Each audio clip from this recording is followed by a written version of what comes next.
Dia kan dulu qori ya. Jadi akhirnya dia memberanikan sholat di masjid dan jadi imam. Disuruh jadi imam karena suaranya bagus, sama Pak Kiai di situ disuruh jadi imam. Begitu jadi imam, banyak yang ninggalin, gak ada jamaahnya. Oh gitu? Karena suaranya enak. Ya, karena bilang ngapain tukang mabok jadi imam. Sholat kita nggak sah, akhirnya pada bubar tuh. Udah kayak di film-film sinetron-sinetron gitu dah. Sampai akhirnya dia down lagi, kita semangatin lagi sampai kakaknya minta dia ceramah itu. Dan pertama kali dia ceramah, dia sebenarnya nggak mau dulu, nggak ah, gue jadi imam aja ditinggalin jamaah gimana? Gue ceramah bisa dilemparin gitu.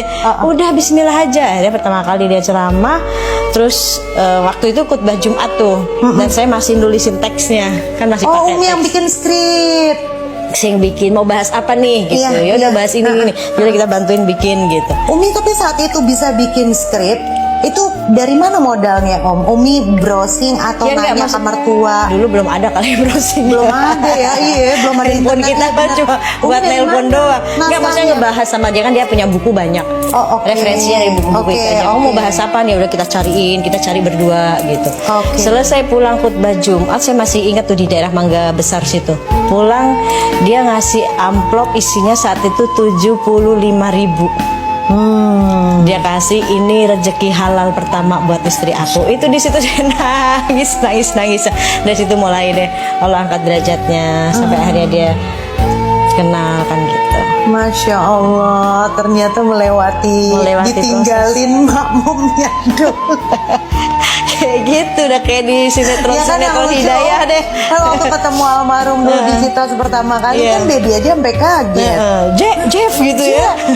Jeff namanya Jeffrey. Saya yang kenalin nih, ini teman mabok aku dulu gitu. Terus buset deh, serius kamu itu kan doset lah. Kamu kan gitu kan.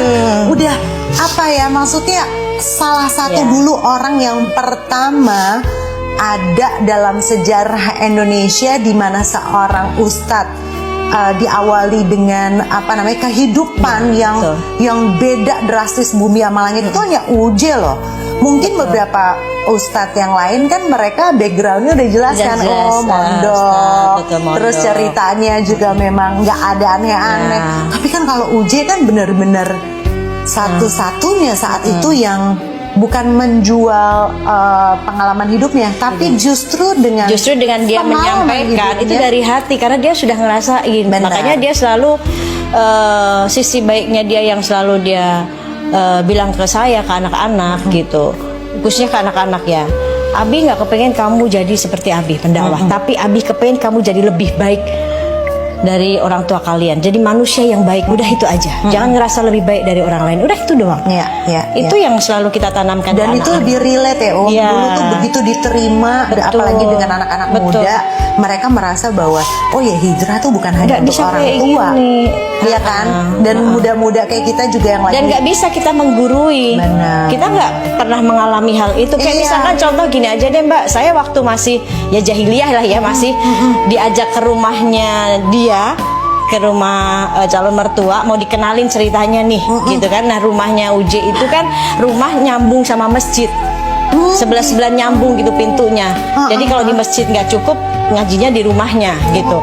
Nah begitu saya datang ke sana, nggak dikasih tahu ada pengajian. Saya datang kayak orang dari planet mana dong, pakai rok mini, pakai tank top, pakai high heel, rambut pirang, mata biru, dandanan menor.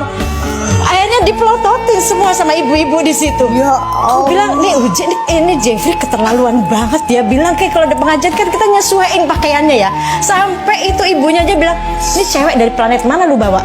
Ya ampun. Cewek mana lagi ku bawa? Ya Allah, di situ sampai akhirnya saya merasa, ini ibu-ibu nih gila ya, gue kayak ditelanjangin.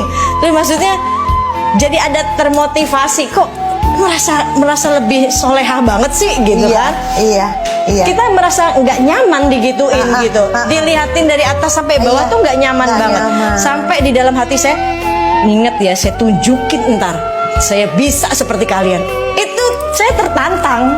Di situ justru saya tertantang, marah tapi saya tertantang gitu. Saat saya kayak berasa ditelanjangin dari atas sampai bawah dilihatin gitu, itu kan risih banget ya gitu. Banget. Ya akhirnya saya dalam hati saya, Entar lihat, ntar saya buktiin, saya bilang. Jadi saya kayak tertantang gitu. Keucap dalam hati. Hati saya marah, tapi saya nantangin diri saya. Saya bisa nggak jadi kayak dia gitu loh.